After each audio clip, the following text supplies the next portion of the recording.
Hi, my name is Sam. I'm a librarian at the St. Catharines Public Library, and today we're going to make a painting using a technique known as pointillism, using small dots of paint to form a larger image. If you received one of our art kits, you should be all set.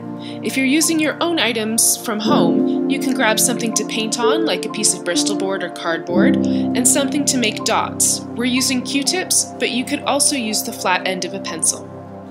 Before we get started, let's quickly go over some color mixing basics, which will help you add some depth to your painting.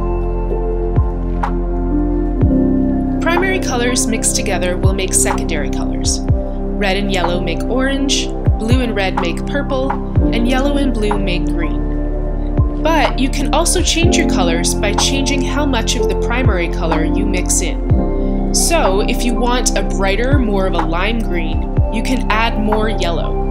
Or, if you want a darker, leafier green, add some more blue.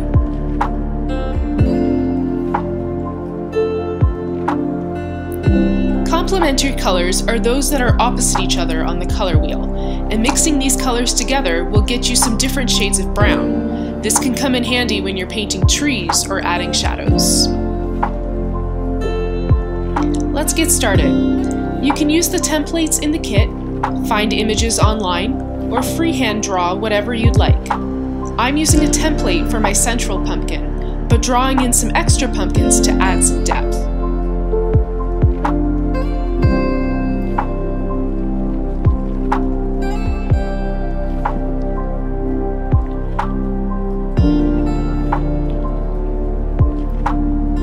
You can start by using a base color.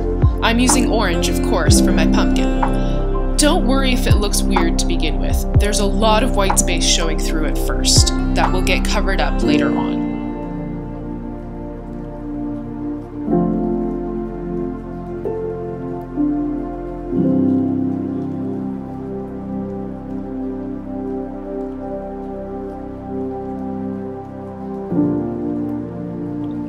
Next, you can start adding depth by adding shadows and highlights.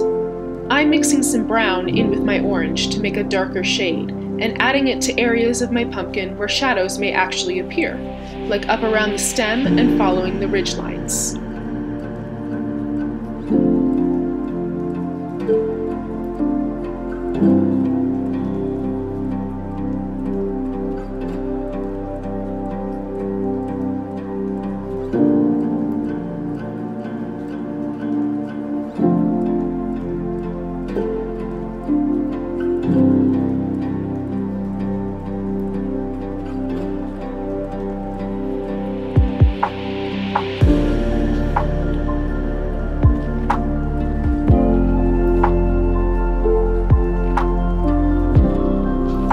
Also adding highlights to my pumpkin by mixing yellow with my orange to make a brighter color.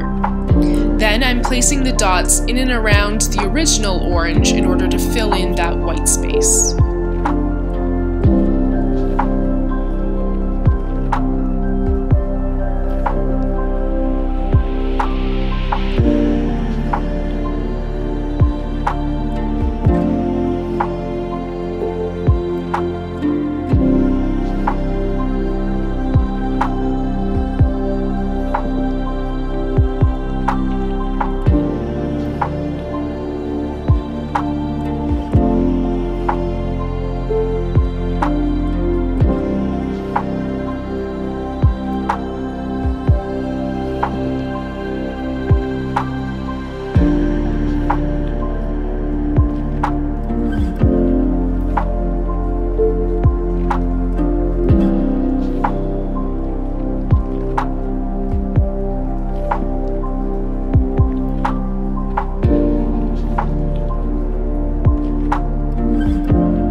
To finish it all off, once your painting is dry, you can erase your pencil lines for a nice clean look.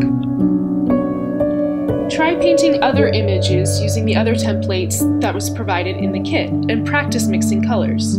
A skull isn't just white. Add some purple or blue shadows and highlight areas with soft yellows. Or add some bold purple to a spooky tree. Happy Halloween!